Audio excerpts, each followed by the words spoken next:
não habita bem nenhum, pois o querer o bem está em mim, mas não o realizá-lo. Porque não faço o bem que quero, mas o mal que não quero, esse eu faço. Mas se eu faço o que não quero, já não sou eu quem o faz, e sim o pecado que habita em mim. Assim, encontro esta lei. Quando quero fazer o bem, o mal reside em mim. Porque segundo o homem interior, tenho prazer na lei de Deus. Mas vejo nos meus ombros outra lei que, guerreando contra a lei da minha carne, me faz prisioneiro da lei do pecado que está nos meus membros. Miserável homem que sou. Quem me livrará do corpo desta morte? Graças a Deus por Jesus Cristo nosso Senhor. De maneira que eu, de mim mesmo, com a mente sou escravo da lei de Deus, mas segundo a carne sou escravo da lei do pecado. Vamos orar? Senhor nosso Deus, nós pedimos a iluminação do Espírito Santo para que possamos compreender a Tua palavra. Te pedimos que ela encontre em nosso coração solo fértil e que ela possa, Deus, gerar em nós vida prática.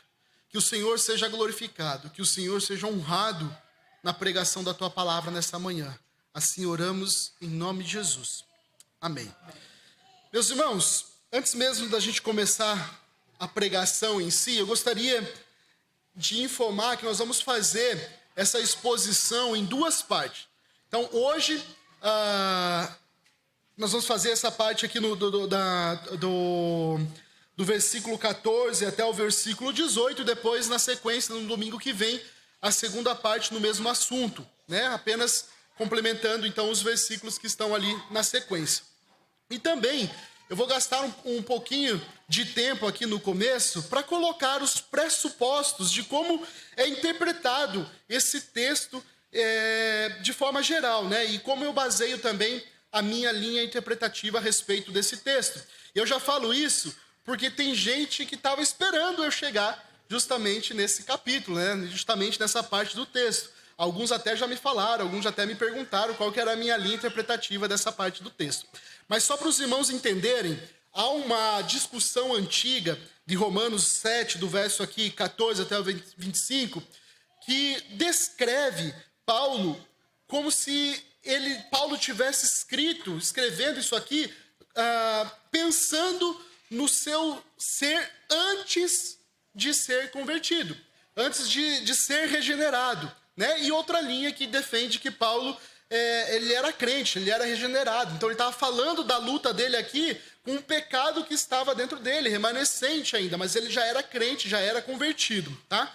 E a linha que defende que Paulo não era convertido, normalmente ela se encontra muito presente na linha arminiana. O John Wesley, por exemplo, ele defendia muito essa ideia de que Paulo não era convertido aqui, quando ele relata, né? Ou ele já era convertido, mas ele estava relatando o seu ser não convertido, né? Muitos neopentecostais também, embora os pentecostais eles defendiam muito também essa ideia, hoje são mais moderados, né? Mas eu também já vi reformados indo numa linha onde ele vai dizer que o crente, ele era crente, mas ele não era um crente ainda maduro. Então, ele era um crente ainda imaturo, né? Então, Paulo está descrevendo um crente mesmo, mas um crente ainda imaturo. Embora eu acho que também não é a realidade que Paulo está escrevendo essa carta. Em nenhum momento ele deixa transparecer a ideia de que é um crente imaturo, né? Seria colocar uma informação que não está contida no texto. Mas, apenas para os irmãos já estarem cientes, né? Eu sigo a linha da maioria dos reformadores, e é a que eu vou abordar hoje aqui. O próprio João Calvino, sobre essa passagem, diz: Paulo, na sua própria pessoa, descreve a fraqueza dos crentes e quão profundo ela é. Então, ou seja, Paulo está descrevendo a sua própria vida, a sua vida em Cristo, convertido, e a luta dele contra o pecado. Essa interpretação tornou-se aceita na igreja desde Agostinho, e os reformadores subscreveram também essa forma de interpretar. Os principais exegetas cristãos ainda sustentam essa forma de interpretação, né? E eu queria dar alguns pressupostos do porquê que a maioria defende isso, né? Porque o próprio texto dá fortes sinais a respeito disso. Primeiro, Paulo fala como alguém que ama a lei de Deus. Né? Lá no versículo 22, ele vai dizer que tem prazer na lei de Deus. Um não regenerado pode até respeitar a lei. Pode respeitar a lei, às vezes, por cultura, por medo ou por tradição. Os judeus faziam isso. Né? Eles respeitavam a lei não por causa da prazer, de ter o prazer na lei de Deus. Né? Não porque tinha no íntimo, né, uma vontade de respeitar a lei de Deus, mas porque fazia por tradição, né? E quando Paulo fala prazer e homem interior, ele está apontando para uma realidade transformadora, uma realidade interna, né? Outro aspecto é que Paulo descreve um coração que odeia o pecado que pratica. Se você olhar no verso 15, também ele vai dizer isso. Né? O texto não fala de alguém confortável no pecado, mas alguém num conflito santo. Quando a gente olha, por exemplo, para os judeus, para os fariseus, eles jamais se declarariam pecadores. E a palavra-chave aqui é detesto. Né? Isso combina com esse arrependimento interior, né? Onde eu detesto o mal que eu faço. Sem o novo nascimento, o ser humano pode até detestar a consequência, a vergonha, a perda, mas não tem aquele ódio moral, não tem esse prazer na lei de Deus que Paulo descreve aqui. Então, Paulo não está dizendo, eu peco e tanto faz. Mas ele está dizendo, eu peco e isso me fere, eu detesto. Eu clamo por livramento. A própria palavra, as palavras que são utilizadas nesse texto no grego, eles estão também no presente. O verbo que está sendo utilizado aqui por Paulo é da sua condição atual. Quando ele estava escrevendo, ele estava ditando. Ninguém nega isso. E também, outra evidência é a própria resposta de Paulo. É uma resposta cristocêntrica a essa passagem. Nos versos 24 e 25, que nós não vamos expor hoje essa parte do texto, mas tudo está muito ligado a esses versos 24 e 25, Paulo vai dizer, miserável homem que sou. Eu sou miserável, quem vai me livrar do corpo dessa morte? Graças a Deus por Jesus Cristo. Meus irmãos, isso me faz lembrar de Isaías, um rei que era íntegro, um rei que era temente a Deus, e ele relata a sua experiência, quando ele se aproxima de Deus, na santidade de Deus, ele não chega na seguinte conclusão, olha só, eu estou diante de Deus, que maravilha. O que ele fala? Ele diz assim, meu Deus, quão pecador eu sou. Ai de mim, que homem de impuros lábios. Porque chegou diante da santidade de Deus. Só quem se aprofunda em conhecer a santidade de Deus vai olhar para si e vai dizer, quão imundo eu sou. Quão pecador eu sou. O testemunho dos maiores santos da história é que quanto mais eles se aproximavam de Deus, da palavra de Deus, quanto mais a pessoa faz progresso na sua santificação, mais aversão ele tem pela pecaminosidade. Mas ele olha para si e diz assim, como eu sou pecador. Essa é a realidade do crente. E tudo isso, meus irmãos, combina com a leitura de outros textos. Quando Paulo fala, sendo convertido, ele diz, por exemplo, em 1 Timóteo 1,15, fiel à palavra e digna de toda aceitação, que Cristo Jesus veio ao mundo para salvar os pecadores, dos quais eu sou o quê? O principal. Paulo não nega que ele é um pecador. Paulo diz, eu sou um pecador também. Veja, ele não diz, não fui pecador. Ele diz, do qual eu sou pecador.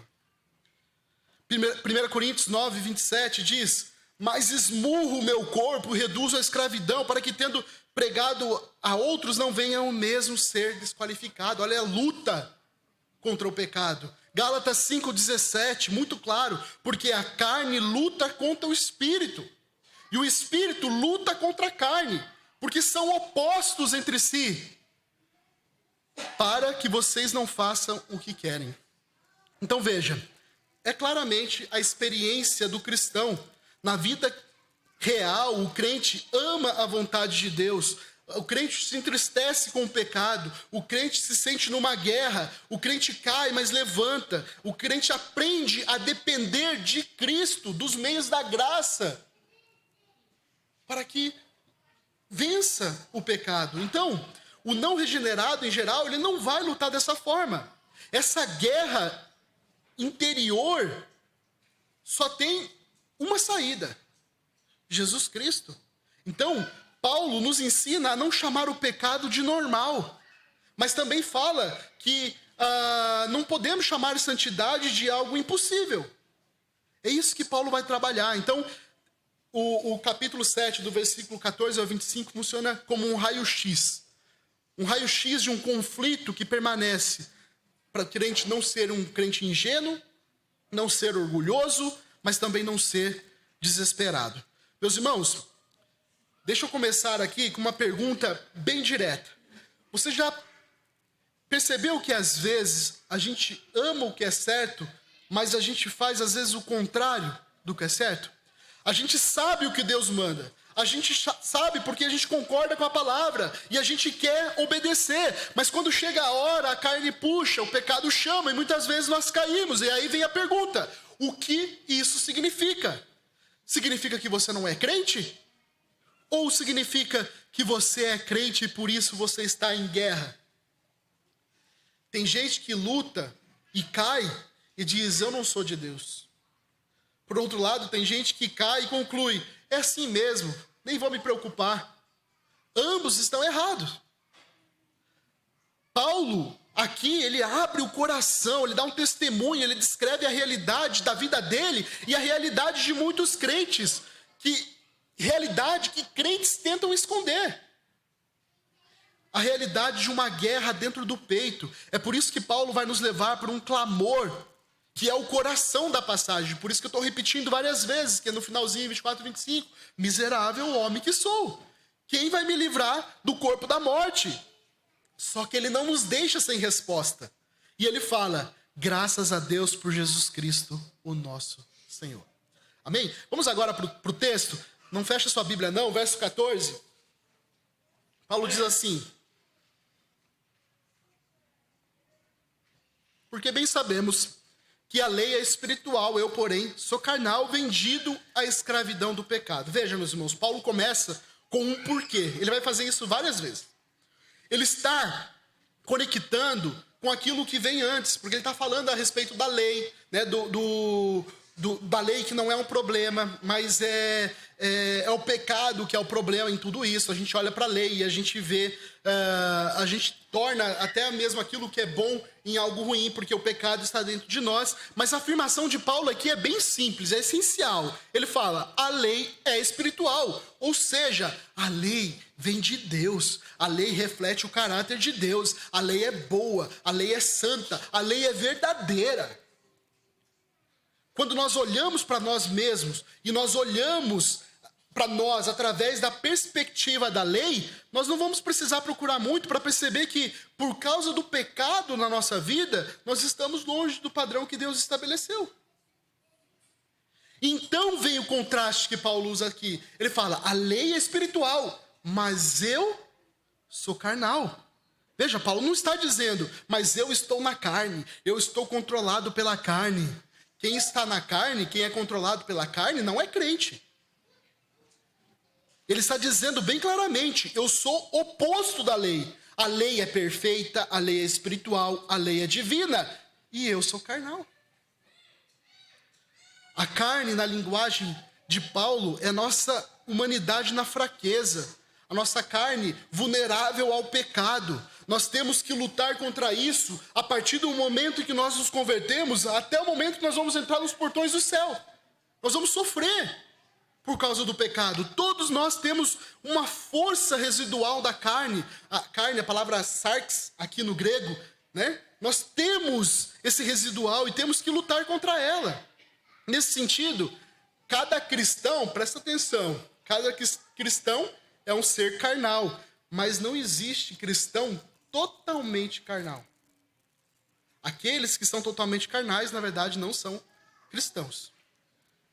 E ele se aprofunda: vendido à escravidão do pecado. Meus irmãos, isso não é poesia, isso aqui é diagnóstico.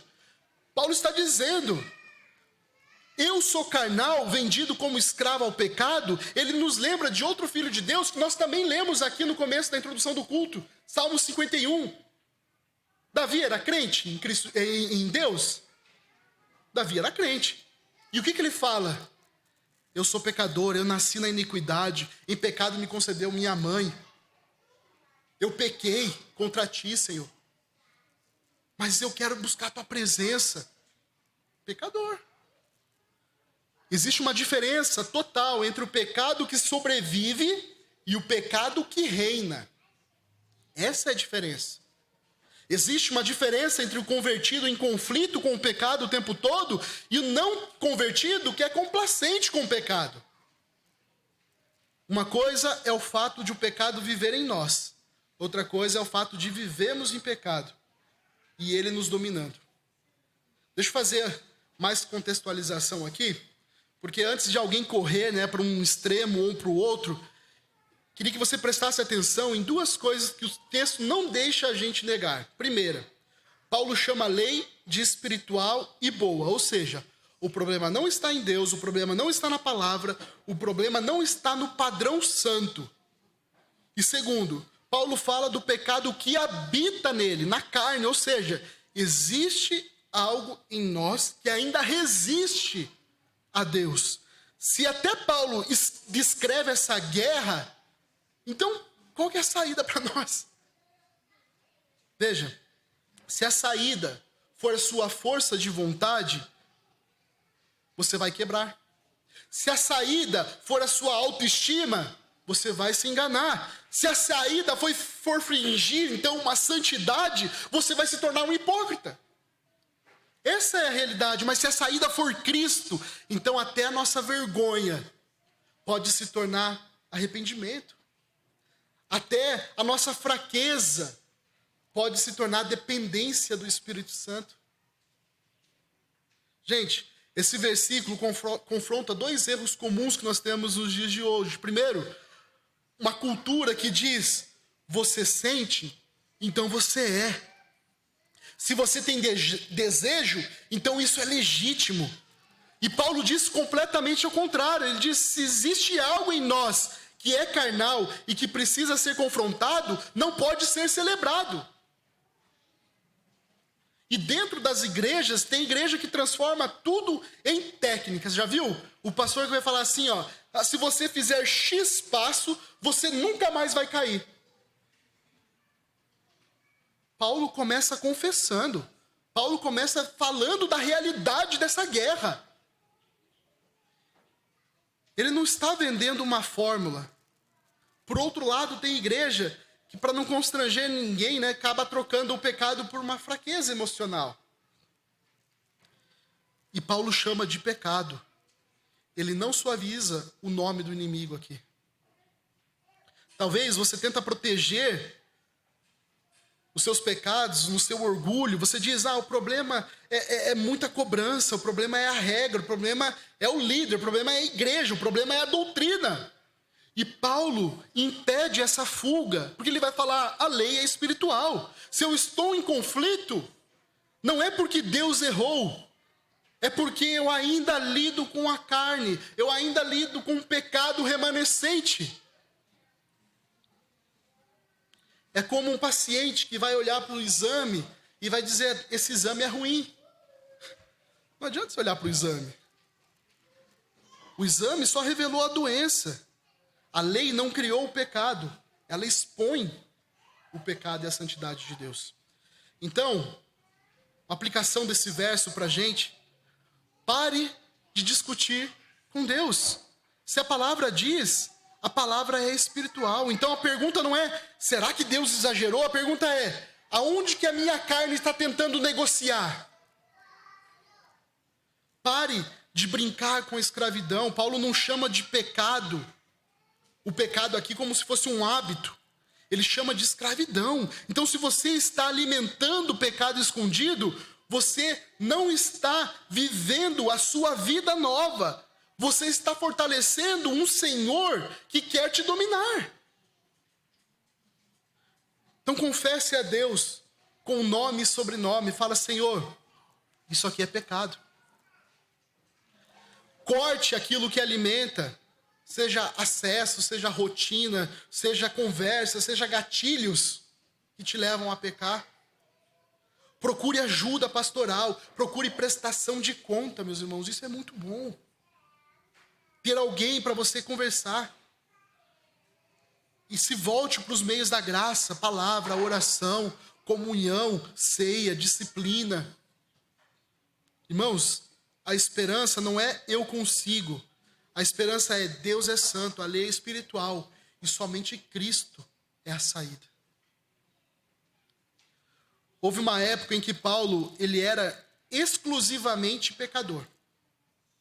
Haverá uma época em que Paulo será exclusivamente santo.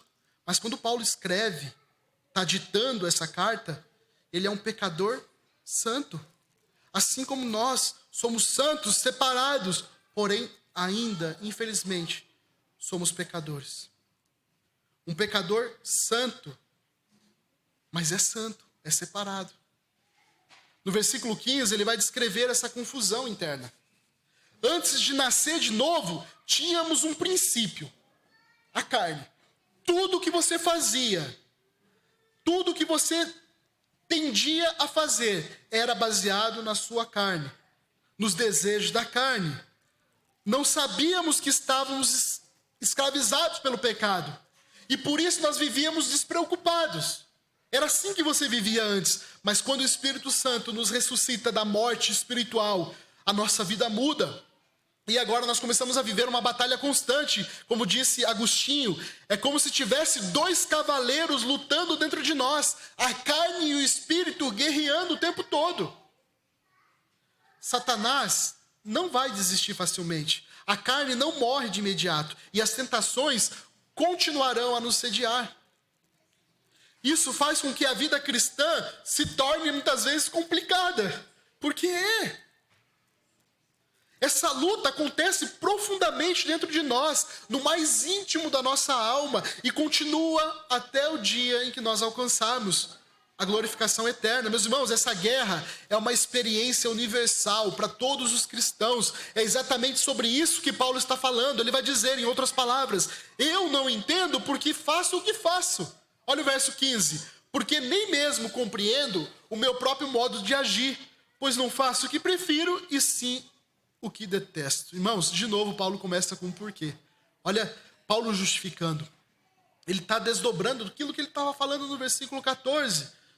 Eu sou carnal, vendido ao pecado. E agora ele mostra como isso aparece na prática. Como isso fica evidente na vida real. Olha, nem mesmo compreendo o meu próprio modo de agir. Paulo não está dizendo, eu não sei o que é certo. Não, ele sabe, mas ele não compreende como é que há uma contradição dentro de mim, que eu não consigo explicar de forma racional, de forma coerente. A prova disso vem na sequência em duas frases curtas. Por quê? Porque eu não entendo. Porque eu não faço o que prefiro, e sim o que detesto. Meus irmãos, isso é importante. Porque Paulo está apresentando um homem que tem preferências morais transformadas. Ele prefere o bem. Ele quer o bem. E ele detesta o mal. Isso não descreve um coração indiferente. Isso descreve aqui um conflito real.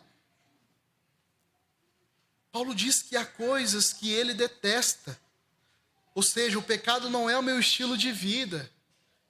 É um inimigo que ele odeia. Gálatas 5,17, que a gente leu no comecinho, porque a carne luta contra o espírito, e o espírito luta contra a carne, porque são opostos entre si, para que vocês não façam o que querem. Meus irmãos, isso é conversa diretamente com não faço o que prefiro.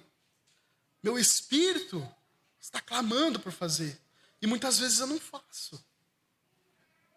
A nossa sociedade muitas vezes vai dizer assim, meu amigo, você é assim mesmo. Aceite. Se é difícil mudar, então não mude. Só que Paulo não chama isso de identidade. Ele chama isso de modo de agir, que ele não aprova. Um modo de agir que ele combate. Ele já mostrou nos versículos anteriores que a nossa identidade mudou. Essa identidade foi mudada. É novo homem. Novo ser em Cristo Jesus. Mas o modo de agir, às vezes, é como nós vamos guerrear. O problema é mais uma vez quando vão para os extremos, dois extremos. Existe aquele perfeccionismo prático. Ah, se você fosse crente de verdade, você não teria esses conflitos. Paulo, um apóstolo, descreve os conflitos com honestidade. Então, esse discurso não é bíblico. Esse discurso é crueldade espiritual. Por outro lado, existe uma libertinagem hoje disfarçada. Se eu faço, é porque Deus me entende. Então está tudo certo. E aí Paulo diz, não, eu detesto. O coração regenerado não faz paz com o pecado. Não tem paz. Onde tem pecado, você não está em paz. Você tem que estar em guerra. Você tem que sentir isso. Eu não estou em paz com isso. E a gente confunde muitas vezes duas coisas que pode acabar fazendo a gente, às vezes, esmorecer. Primeiro, estou em guerra. Se nós estamos em guerra, isso é sinal de vida. Mas nós não podemos dizer, eu estou em guerra, mas estou acomodado. Porque o estar acomodado é sinal de morte espiritual. Veja, estar em guerra é vida. Estar acomodado é morte espiritual. Você cai e detesta. Ou você cai e justifica. O que você faz? O corpo vivo sente dor quando ele é ferido. O corpo morto não sente nada. A dor do crente diante do pecado não é prova de ausência de graça. É prova de vida em Cristo. Essa luta é Cristo, é o Espírito Santo nos incomodando. Então, uma aplicação para esse verso. Use esse texto para você parar de fingir. Se você vive uma vida dupla e finge que está tudo bem, meus irmãos, isso vai te endurecer. Paulo não mascarou aqui. Paulo confessou. Use o texto para parar de se condenar como se não houvesse esperança. Porque se você prefere o bem e detesta o mal, isso revela que Deus está mexendo nas suas afeições. Mas não transforme a guerra em desculpa para não lutar. Transforme eu não compreendo em vigilância e estratégia. Se você não entende o seu próprio modo de agir, você precisa cuidar com os padrões da sua vida. Em que horas eu caio? Em que ambientes que eu caio? O que eu estou fazendo? Com quais conversas? Quais pensamentos que eu cedo? Irmão, santidade não é sentir vontade de fazer. Santidade é odiar o pecado o suficiente para não tratá-lo como seu amigo. E amar a Cristo o suficiente para correr para Ele e não para longe dele. No versículo 16, Paulo vai tirar uma conclusão muito lógica do que ele acabou de dizer. Se eu não faço o que quero e faço o que detesto, então eu estou admitindo uma coisa. A lei é boa. Veja, essa é a conclusão de Paulo. Ele está dizendo, se é verdade que eu faço o que eu não quero, então uma coisa fica claro. Se faço o que não quero, e ele retorna ali, o versículo 15, existe um agir que ele rejeita, e se ele rejeita, ele está consentindo com a lei, ou seja, eu concordo, eu dou razão, eu aprovo o padrão que é a lei. E ele reconhece que essa lei é boa. Então Paulo fecha uma questão aqui, mais uma vez. O problema, meus irmãos, não é lei. A lei não é injusta, a lei não é má, a lei é boa. Perceba a força do argumento. Paulo não está defendendo a lei como quem defende uma tradição religiosa. Paulo está defendendo a lei como quem reconhece a santidade de Deus. Perceba, o importante aqui é o movimento do coração. Mesmo quando Paulo falha, ele não muda o padrão que foi posto. Ele não diz, então a lei é pesada demais, se eu falhei. Não, ele diz, a lei é boa. Irmãos, esse versículo aqui, ele confronta um pecado muito comum hoje, que os crentes estão fazendo de ator de direito, que é mexer no padrão para aliviar a culpa. Veja, quando o coração quer um pecado, a mente começa a trabalhar. Não é assim que muitas vezes acontece? Às vezes a gente quer fazer uma coisa e a gente tenta justificar. Talvez isso não seja tão errado. Todo mundo faz. Os tempos mudaram. É só uma fase. O nome disso é tentar declarar não tão mal aquilo que Deus chama de pecado. O nome disso é sem vergonhice mesmo. Não tem outra palavra. Nós fazemos isso. Nós lutamos muitas vezes dessa forma. Brincando com o inimigo. E eu falo nós porque há lugares hoje nas igrejas que, para manter gente dentro da igreja, evitar confronto, trocam a lei boa por alguns limites tóxicos.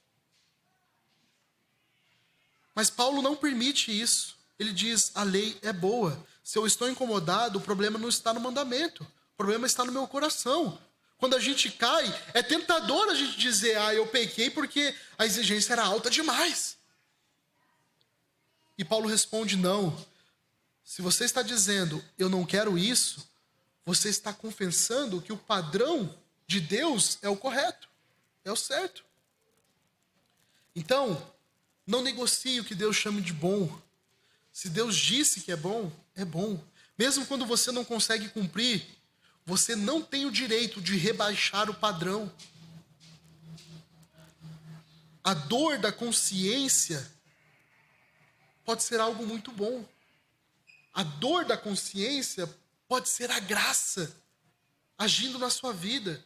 Se você não quer e ainda assim faz, e isso te pesa, Deus está te preservando do cinismo. O pior estado não é cair chorando. O pior estado é cair sorrindo, achando que é normal. Se você concorda que a lei é boa, então a saída não é diminuir a lei. A saída é buscar uma libertação fora de você. Uma libertação que está em Cristo. Irmãos, não chame de rigidez aquilo que Deus chama de santidade. Não chama de peso aquilo que Deus chama de bom, aquilo que Deus fala que é bom. Chame de pecado o que é pecado. E corra para Cristo. Corra com honestidade. Veja como Paulo, meus irmãos, está conduzindo tudo isso para esse fim, que é Cristo Jesus. Tudo isso que Paulo está escrevendo, ele vai chegar nessa conclusão. Agora no verso 17, Paulo vai avançar um pouco mais para uma frase que também muita gente utiliza de forma errada.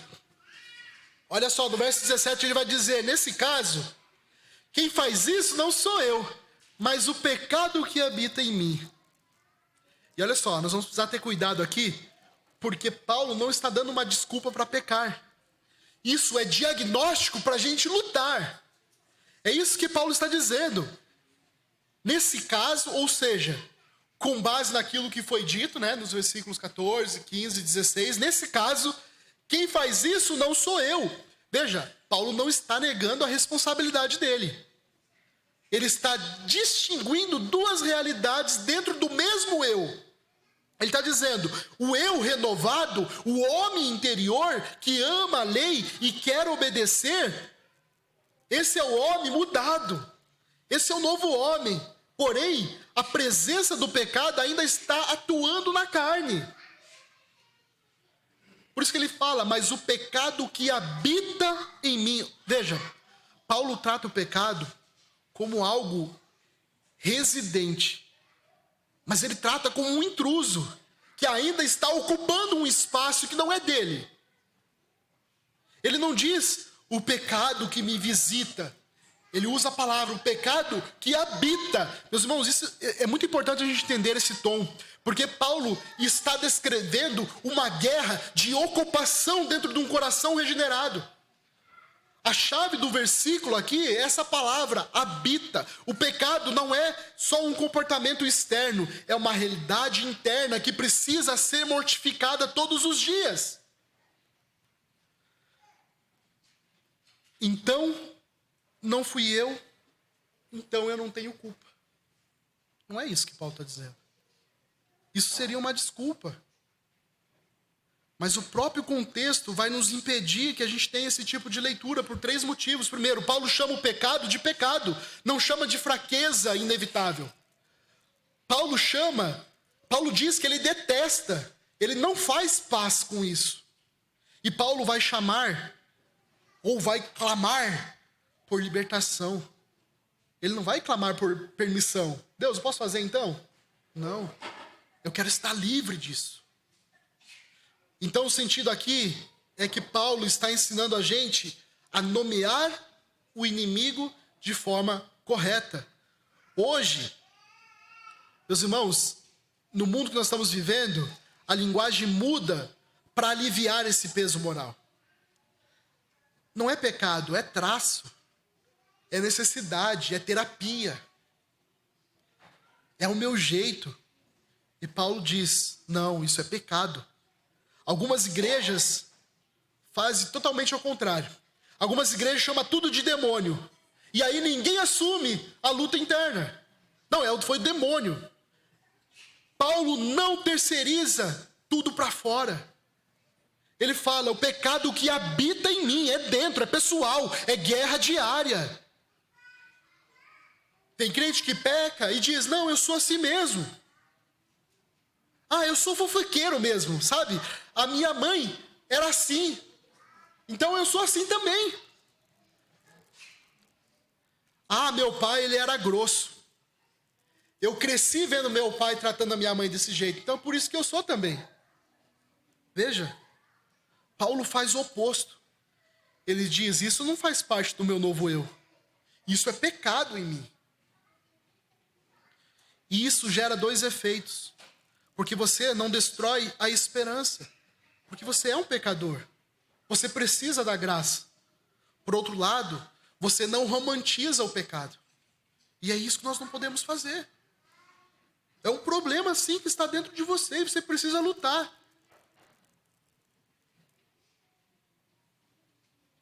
Pensa num terreno que foi comprado por alguém novo. Eu converso com o pastor Antônio Marques. O pastor Antônio Marques trabalha, às vezes, com desocupação de terreno. Às vezes eu fico fazendo perguntas para ele ali, que fico curioso, né? Como é que você vai tirar a pessoa de lá? Mas pensa, se você compra um terreno, mas ainda tem invasores nele, isso significa que o terreno não tem dono? O terreno tem dono. Mas você está, vamos dizer assim, numa guerra ainda ali para retirar. O dono não vai dizer, já que tem invasores, então o terreno não é meu. Não, ele diz, essa presença não é legítima. Ela tem que ser expulsa. E é exatamente isso com relação ao pecado. Nós agora temos um dono. Nós somos de Jesus Cristo. Então o pecado, ele já não faz mais parte, ele não é mais dono, nós não somos mais escravos dele. Ele é um intruso que nós precisamos lutar e guerrear para que saia de nós. Todos os dias. Então, não use, meus irmãos, pelo amor de Deus, esse versículo para se inocentar. Se você usa, não fui eu, como desculpa, você está invertendo o que Paulo está ensinando. Paulo usa para lutar, não para se aliviar. Use esse versículo para identificar o inimigo e parar de confundir. A sua identidade está em Cristo. Você não é mais escravo do pecado. Há uma batalha diária que você precisa lutar. Então, pare de dizer, eu sou assim, e diga, há pecado aqui e eu vou tratá-lo como pecado. E eu preciso mudar. E eu preciso expulsar ele de mim. Trate como pecado. Trate o inimigo como pecado. Sem trégua.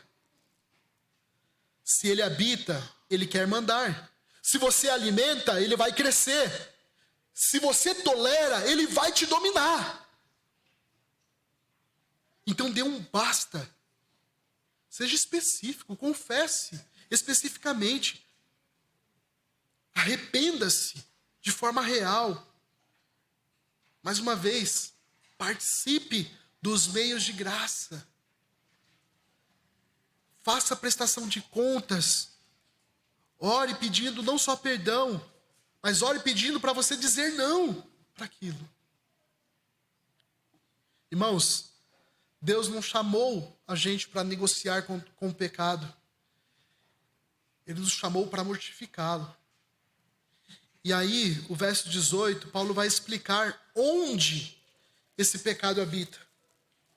O qual é o problema central aqui, né? Veja, esse versículo 18 vai dizer algo que humilha o nosso orgulho. Porque Paulo diz assim: em mim, na minha carne, não habita bem nenhum. Ou seja, Paulo corta pela raiz a autoconfiança. Verso 18, porque eu sei que em mim, isso é na minha carne, não habita bem nenhum. Pois o querer o bem está em mim, mas não realizá-lo. Mais uma vez, Paulo usa o porquê. Ele está explicando porque ele disse: o pecado habita em mim. E aí ele diz: eu sei. Gente, Paulo está usando o eu sei aqui para mostrar a convicção que ele tem. Isso aqui não é palpite. Paulo não está fazendo drama. Ele está descrevendo com lucidez. Em mim, isso é, na minha carne. E é uma distinção importante. Ele não diz em mim no sentido absoluto, como se nada de Deus estivesse nele. Ele explica: isto é na minha carne. Mais uma vez, carne aqui é parte de nós que ainda está marcada pela fraqueza. Ainda está vulnerável ao pecado. Ainda com inclinações desordenadas. Não habita bem nenhum, isso é uma frase que quebra o nosso orgulho. Veja, Paulo não está dizendo que ele nunca faz nada socialmente bom. Ele está dizendo que na carne não existe fonte pura de bem diante de Deus. Ele está dizendo, aqui não é um poço confiável. Não confie na carne. Aí ele coloca esse contraste de forma prática. Porque o querer, o bem está em mim, não, porém, realizá-lo. Ou seja, um desejo real de obedecer, mas há uma guerra na carne para não cumprir com essa perfeição. Meus irmãos, é o contraste que expõe a nossa incapacidade. O querer estar em mim, mas não realizá-lo. Isso mata a ideia de santidade só na força da vontade. Não existe isso. João 15, 5 diz assim: porque sem mim vocês não podem fazer nada. Isso ecoa a ideia de na carne, porque separado da dependência de Cristo, não há poder real. Filipenses 2,13 diz assim: porque Deus é quem efetua em vocês tanto o querer como o realizar segundo a sua boa vontade. Veja, Paulo está descrevendo essa tensão. Aqui em Filipenses ele está mostrando a fonte. É Deus que opera o querer e o realizar. Nós dependemos de Cristo para a gente conseguir realizar o bem.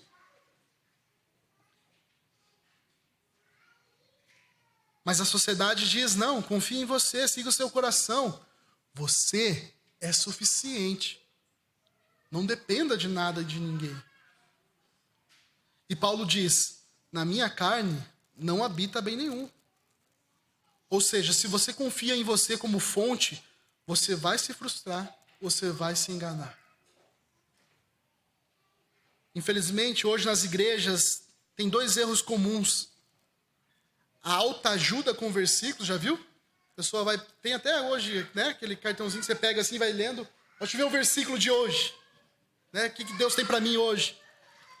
E aí troca o evangelho por métodos, troca o evangelho por hábitos, como se o problema fosse só a falta de organização na vida.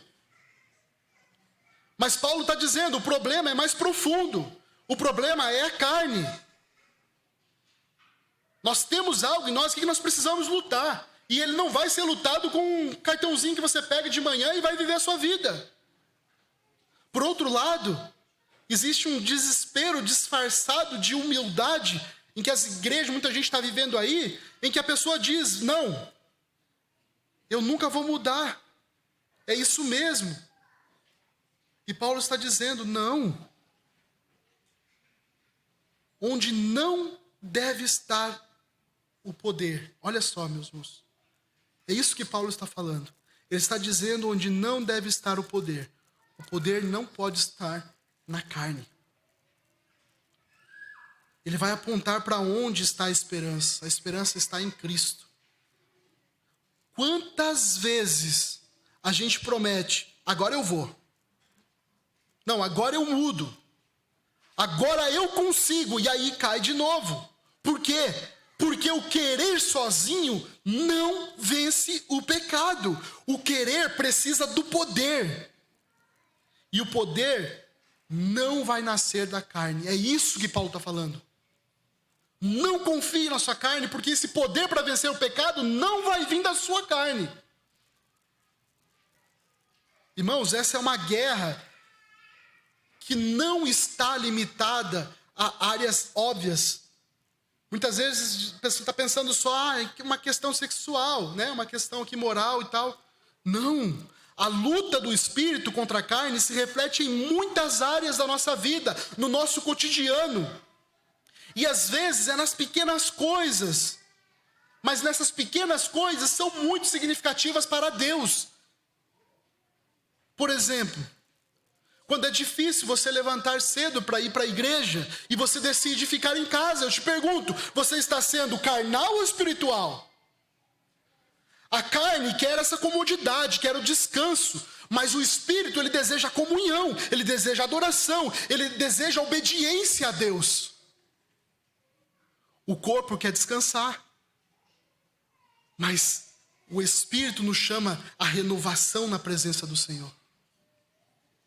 Quando você tem a oportunidade de perdoar alguém, mas decide ficar magoado, você está sendo carnal ou espiritual? O Espírito de Deus está nos chamando para o perdão, para a cura, para refletir o amor de Cristo.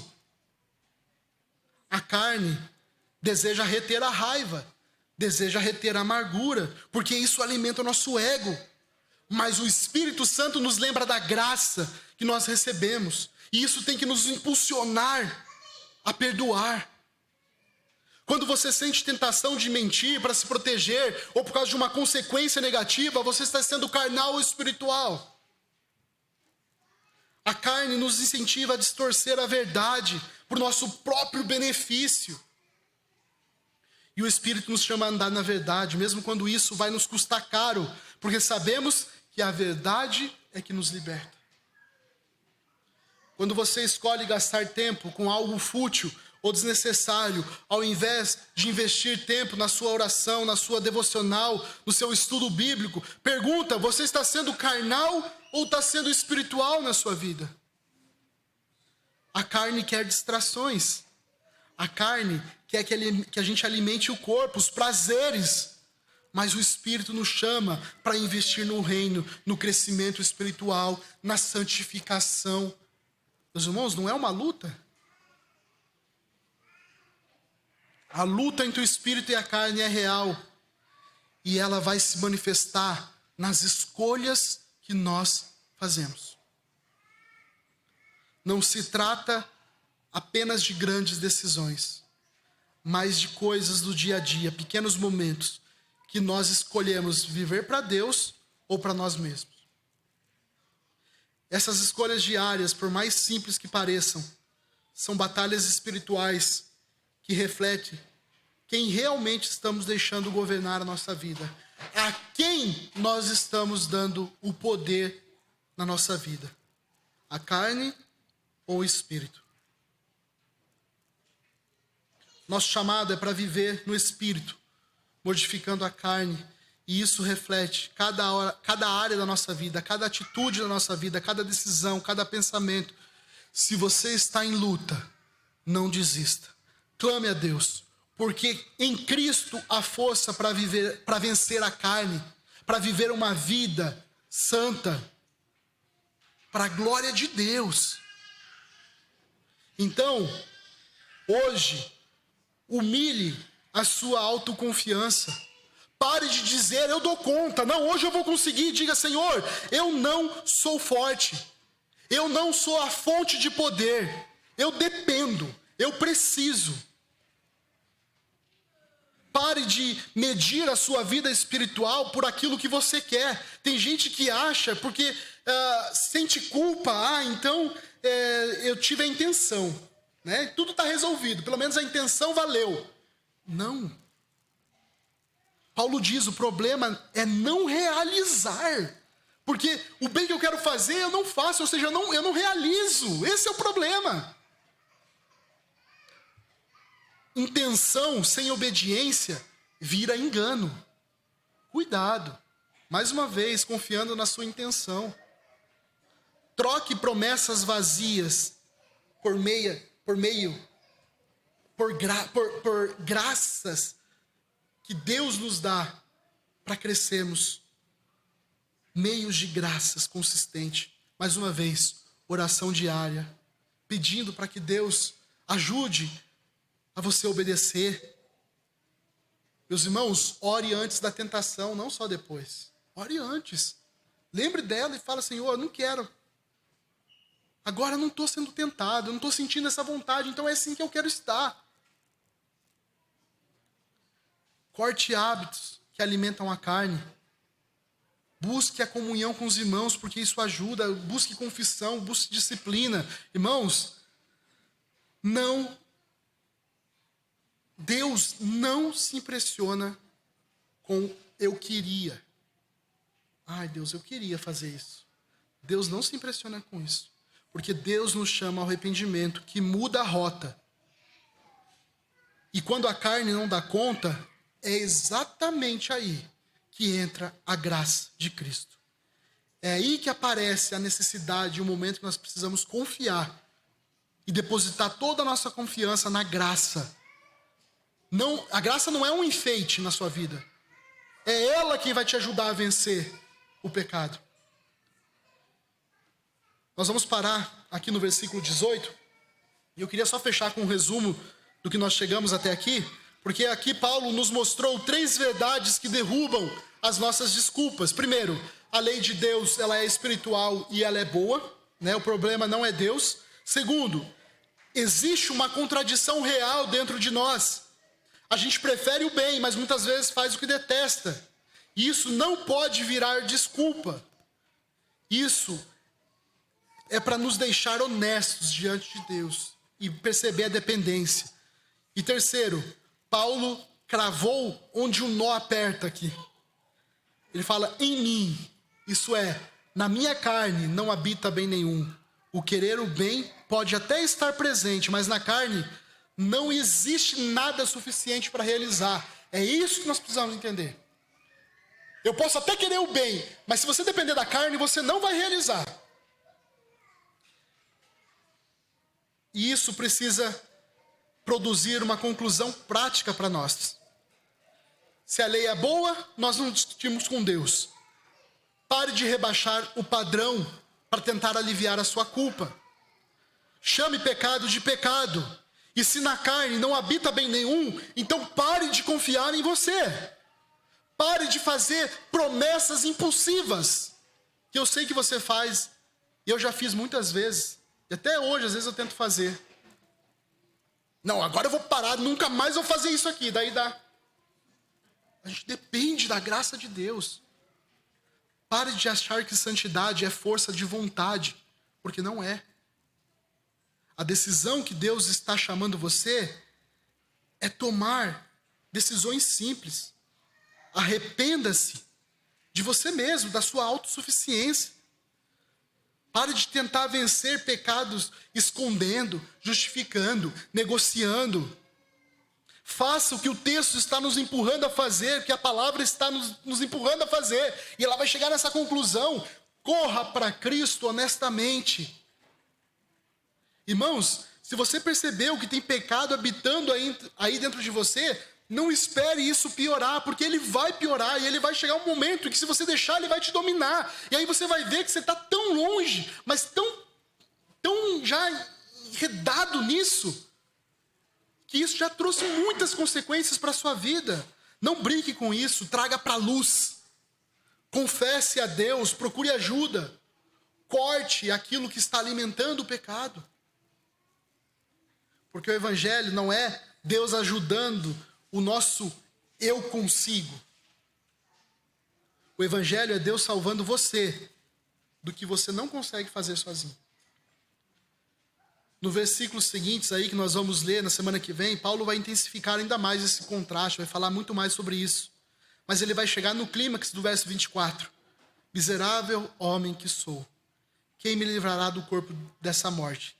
Mas ele não termina aí nessa pergunta. E ele vai dizer: graças a Deus por Jesus Cristo, nosso Senhor. Irmãos, na próxima semana nós vamos aprender a clamar pelo libertador, agradecer por Cristo.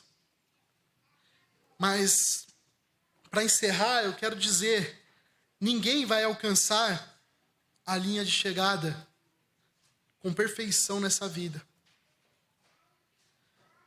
Nós fazemos o uso dos meios da graça de Deus para o progresso da nossa santificação. Esses meios são dados por Deus de forma providencial para nos fortalecer contra o pecado, para nos fortalecer nessa guerra. E entre os principais meios de graça, nós podemos falar da palavra de Deus, meditar nas Escrituras, leia. A palavra é a nossa bússola. A palavra é a nossa armadura contra o pecado, não é isso que Paulo vai dizer? A oração é o meio onde nós nos comunicamos com Deus. É por meio da oração que nós demonstramos essa dependência. É por meio da oração que nós pedimos força. É no meio da oração que nós confessamos os nossos pecados. A comunhão uns com os outros. Estar entre os crentes nos fortalece, nos encoraja, nos mantém firmes na fé. A participação do culto, da ceia do Senhor, o culto nos lembra constantemente o sacrifício de Cristo e renova aquela aliança que foi feita. A nova aliança, a ceia, nos faz lembrar disso. São meios que Deus diz que você será edificado por esses meios. São ferramentas dadas por Deus para te capacitar a crescer em santidade. Não se trata de perfeição instantânea, mas de um crescimento progressivo nessa caminhada cristã. Então, o fato de ninguém alcançar a perfeição, de não conseguir alcançar a linha da perfeição ao longo da vida, não significa que nós devemos parar de correr. Pelo contrário, a santificação é um processo contínuo. Não importa quantas vezes nós caímos, o que importa é que continuamos na corrida da fé, com a confiança que a graça de Deus nos deu e que a graça de Deus nos sustenta. É isso que Paulo chegou na conclusão de ficar pedindo para Deus, e Deus falou assim: Paulo, a minha graça te basta, confia na minha graça, ela é suficiente para você. Portanto, não desista da corrida. Use os meios de graça com constância e fé, sabendo que Deus nos aperfeiçoará até o fim. Amém? Vamos orar?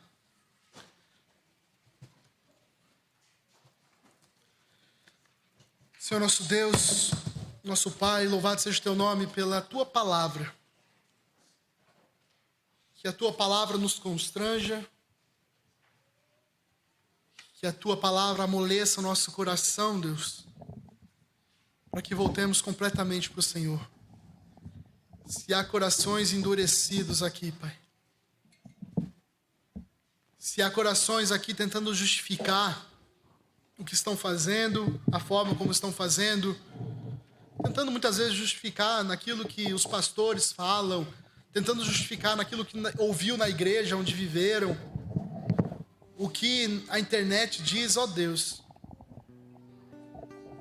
Nós pedimos que o Senhor nos ajude, por meio da Tua graça, a não confiar em nós mesmos e confiar totalmente no Senhor, para que a Tua graça faça a obra que precisa ser feita na nossa vida e possamos viver pela Tua graça, não justificando os nossos erros, mas buscando mudar, porque o Senhor nos chama para essa mudança.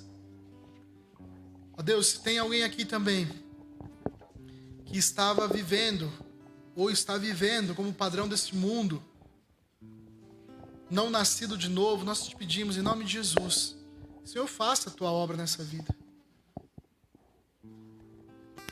Leve, Deus, a Tua salvação. E que se há um entendimento hoje, que ao chegar em casa, essa pessoa se chegue diante do Senhor e fala: Senhor, eu quero viver para Ti, somente para o Senhor. Quero confiar somente em Ti. Não mais em placa de igreja, não mais nos meus pais, mas confiar somente em Ti para a minha salvação. Abrir mão de tudo para confiar totalmente, inteiramente em Ti. Obrigado por nos confrontar, Deus. Obrigado por nos machucar naquilo que nós estamos contra a vontade do Senhor. Isso mostra o Teu Espírito Santo agindo em nossa vida. Nós sabemos que Ele não é um espírito morto, mas é um espírito que age, que convence, que nos mostra o pecado, que abre os olhos. Que assim seja, Deus, e possamos viver nessa jornada diária até o dia final, onde não haverá mais essa luta, não haverá mais essa guerra. Nós sabemos que a Tua palavra diz que esse inimigo já está derrotado. Que se ele está derrotado, Deus, que ele não tenha mais nenhuma interferência na nossa vida. E que lá na eternidade nós possamos desfrutar, Deus, de que valeu a pena viver a nossa vida debaixo da graça do Senhor Jesus todos os dias, para desfrutar aquilo que é infinitamente mais daquilo que nós pedimos ou pensamos. Louvado seja o Teu nome, assim oramos em nome de Jesus. Amém.